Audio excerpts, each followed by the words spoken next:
Doctor BR Ambedkar Konaseema జిల్లా కపిలేశ్వరపురం మండలం మాజిరా ఉన్నత పాఠశాలలో సామాజిక తనిఖీ గ్రామ సభ జరిగింది. పాఠశాలలో అమలవుతున్న సమగ్ర శిక్ష కార్యక్రమాలు, డొక్కా సీతమ్మ మధ్యాహ్న బడి భోజనం పథకం తదితర అంశాలపై పాఠశాలలో సామాజిక తనిఖీ నిర్వహించిన అనంతరం గ్రామ సభ నిర్వహించారు. ప్రధానోపాధ్యాయురాలు రమాదేవి అధ్యక్షతన జరిగిన గ్రామ సభలో సామాజిక తనిఖీ నిర్వహించిన డిఆర్పి ఎన్ కోపి మాట్లాడుతూ పాఠశాలలో నిర్వహించిన సామాజిక తనిఖీలో మధ్యాహ్న భోజన తయారీకి వంటశాల, విద్యార్థులకు ప్రత్యేక భోజనశాల అవసరమని గుర్తించామని, అలాగే పాఠశాల వ్యాయామోపాధ్యాయుని పోస్టు ఖాళీగా ఉండడం వల్ల విద్యార్థులు ఆటలకు దూరం అవుతున్నట్లు గుర్తించామని, వీటిపై ఉన్నతాధికారులకు నివేదిక ఇవ్వనున్నట్లు తెలిపారు.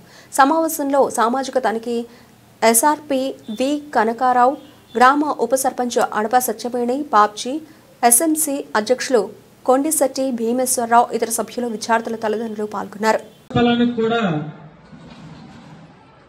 మనకేంటంటే ఇక్కడ పీటీ గారు కూడా లేరండి. పీటీ గారు లేకపోవడం వల్ల పిల్లలు కూడా మాకు ప్రతి రూమ్ కూడా చేయడం వల్ల పాడైపోతున్నాయని చెప్పేసి విద్యార్థులు తెలపడం జరిగింది. అదేవిధంగా ఈ స్కూల్ నందు క్లాస్ రూమ్స్, అదేవిధంగా టాయిలెట్స్, ప్రాంగణము మొత్తం కూడా శుభ్రంగానే ఉన్నట్లు గుర్తించడం జరిగిందండి. అయితే వికలాంగులు ఉన్నప్పటికి కూడా మనకి వికలాంగులకు సపరేట్ గా టాయిలెట్ అనేది ఏర్పాటు చేయాలి. హ్యాండ్ రైలు, అదేవిధంగా టాయిలెట్ అనేది ఏర్పాటు చేయాలి. అయితే స్కూల్లో పీడీ గారు లేకపోవడం అనేటువంటిది మనకి గత 2 ఏళ్లుగా ఉన్నట్టు జూన్ నెల నుంచి, జూన్ 24 నుంచి 23 నుంచి ఉందండి. అయితే వెంటనే దాని గురించి మనం ఎంఈఓ గారికి తెలియజేశాము. నెక్స్ట్ అలాగే ఎమ్మెల్యే గారి దృష్టిలో కూడా పెట్టాం. కాకపోతే చుట్టుపక్కల ఎవరు కూడా ఎక్స్ట్రా పీడీలు లేని కారణంగా మనకి ఎవరిని పీడీలు అలాట్ చేయలేకపోయారండి. నెక్స్ట్ మన గ్రౌండ్ విషయానికి వచ్చినట్లయితే ఉన్నది చిన్న గ్రౌండ్ అవడంతో పిఎంసి స్కూల్కి సంబంధించి గ్రౌండ్ అనేటువంటిది డెవలప్మెంట్లో కూడా మనకి శాంక్షన్ అవ్వలేదు.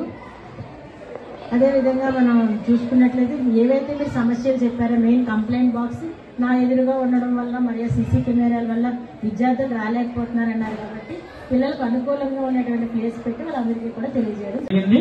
కానీ విద్యార్థులు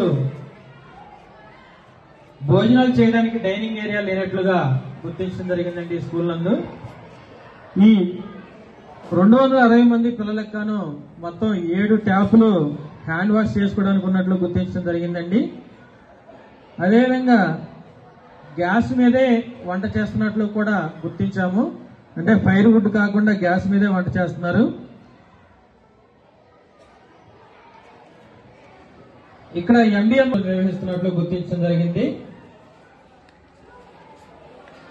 సమగ్ర శిక్షకు సంబంధించండి మొత్తం వచ్చేసి 260 మంది విద్యార్థులు ఉండగా అందులో బాయ్స్ వచ్చేసి 119 మంది, బాలికలు 141 అండి.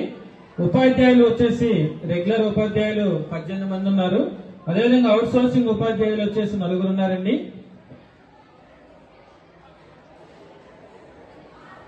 ఈ స్కూల్ నందు 6వ తరగతి నుంచి 12వ తరగతి వరకు ఉన్నట్లు గుర్తించడం జరిగిందండి. అందుకు కూడా డిజిటల్ క్లాసులు అంటే డిజిటల్ బోర్డులు పెట్టి క్లాసులు చెప్తున్నట్లు కూడా గుర్తించడం జరిగింది.